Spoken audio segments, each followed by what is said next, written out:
تو ہونی چاہیے یا نہیں؟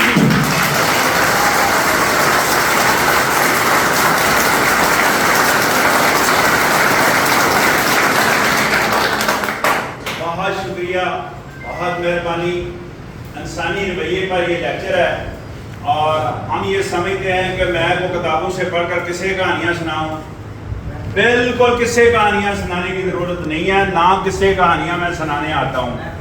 میں پریکٹیکل ورک میں ہوں، پچھلے 35 سال سے جو ورک کرتے ہیں ہم وہ آپ سے ہم شیئر کرتے ہیں۔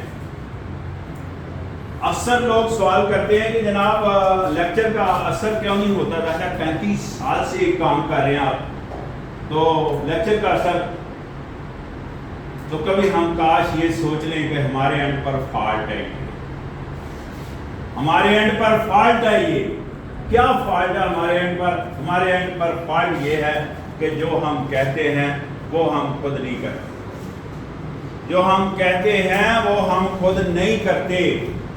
دیکھیے میں اس کی مثال دے کر آپ کو ثابت کرنا چاہ رہا ہوں کہ دیکھیں میں لائن میں لگنا چاہتا ہوں نہیں، میں شناختی کارڈ بنانے جاؤں، میں ڈرائیونگ لائسنس بنانے جاؤں، میں پاسپورٹ بنانے جاؤں، میں لائن میں خدا کی قسم نہیں لگنا چاہتا لائن میں۔ میں آپ کو کیا لیکچر دوں گا لائن میں لگنے کا؟ آپ بتائیں، کوئی بنتا ہے؟ لیکچر نہیں بنتا، اور لیکچر دیں گے تو اس کا کیا فائدہ ہوگا جب میں ہی لائن میں نہیں لگنا چاہتا، جب میں ہی صبر نہیں کرنا چاہتا، جب میں ہی ڈسپلن کو توڑ رہا ہوں؟ ایسا نہیں ہے۔ 75 سال سے ہم پولیس کو برا بھلا کہہ رہے ہیں۔ کبھی ہم نے سوچا ہے کہ انسانی جسم، انسانی ذہن، اس کی کوئی لمٹ ہوتی ہے؟ کبھی ہم نے سوچا ہے تک اس کی کوئی لمٹ ہوتی ہے، اس کی کوئی حد ہوتی ہے؟ جبکہ جس قرآن کی ہم پیروی کرتے ہیں، جس اللہ کے پیارے نبی کی ہم پیروی کرتے ہیں، اس میں تو حد کا تعین کا کہا گیا ہے۔ حد کا تعین کریں، کیا حد کا تعین کریں؟ کھانے پینے میں حد کا تعین کریں۔ آپ 2 روٹیاں کھانا چاہ رہے ہیں تو 1 روٹی کھائیں، کھائیں ضرور،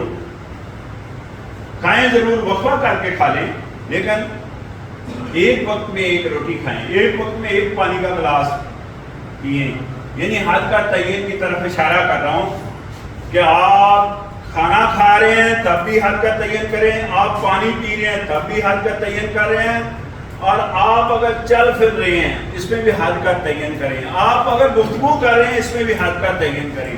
کبھی ہم نے سوچا اس بارے میں کہ یار گفتگو جو کر رہے ہیں ہم، یہ ہماری گفتگو تلوار سے زیادہ طاقتور ہے، یہ ہماری گفتگو تلوار سے زیادہ طاقتور ہے، یہ دوسرے انسان پر امپیکٹ کرتی ہے، اور یہ دوسرے انسان پر اتنے زخم چھوڑتی ہے کہ میں آپ کو بتا نہیں سکتا، اتنا دکھی کرتی ہے یہ زبان ہماری، دوسرے انسان کو اتنا دکھی کرتی ہے۔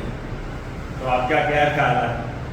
ان پٹ آؤٹ پٹ کا جو تصور کائنات میں جب سے کائنات بنی ہے کہ جو آپ دے رہے ہیں اس کا رسپانس تو آپ کو فیس کرنا پڑے گا کہ نہیں؟ اگر دوسرے انسان پر افیکٹ ہے ہماری زبان کا، ہماری گفتگو کا، تو اس کا ریفلیکشن نہیں ہمارے اوپر آئے گا، ہمارے اوپر امپیکٹ نہیں ہوگا، ہم اس کی صحت، اس کا ذہنی توازن، اس کا جسمانی توازن خراب کر رہے ہیں، تو ہمارے اوپر اس کا کوئی امپیکٹ نہیں ہے، ریفلیکشن آئے گا ہمارے اوپر بھی، اسی طرح امپیکٹ ہوگا، اسی طرح اس کا ریفلیکشن ہوگا، اسی طرح اس کا اثر ہوگا، اور ہمیں وہ فیس کرنا پڑے گا، ہم چاہ رہے ہیں یا نہیں چاہ رہے ہیں لیکن فیس کرنا پڑے گا۔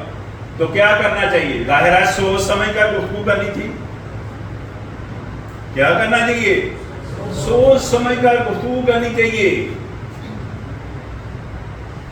جب گفتگو کر رہے ہیں اپنی باڈی لینگویج کو بھی دیکھیں، اس کو بھی امپیکٹ ہوتا ہے اگلے دوسرے انسان پر، یہ جو باڈی لینگویج ہے اس کا امپیکٹ ہوتا ہے۔ سوچ سمجھ کر ہمیں گفتگو کرنی چاہیے، الفاظ کا چناؤ مناسب کرنا چاہیے، اور جناب یہ جو باڈی لینگویج ہے اس کا بھی خیال کرنا چاہیے کہ ہم کیا گفتگو کر رہے ہیں اور ہماری باڈی اس وقت کیا کہہ رہی ہے۔ اور اس کا امپیکٹ کیا ہوگا دوسرے انسان پر، کیا تو اثر رہے گا وہ. ہمیں اس پر سوچنا چاہیے کہ نہیں سوچنا چاہیے؟ ہاں یا نہ میں بتائیں کہ ہمیں سوچ سمجھ کر گفتگو کرنی چاہیے، الفاظ کا مناسب چناؤ کرنا چاہیے، اور باڈی لینگویج جو ہے نا اس کو بھی دیکھنا چاہیے.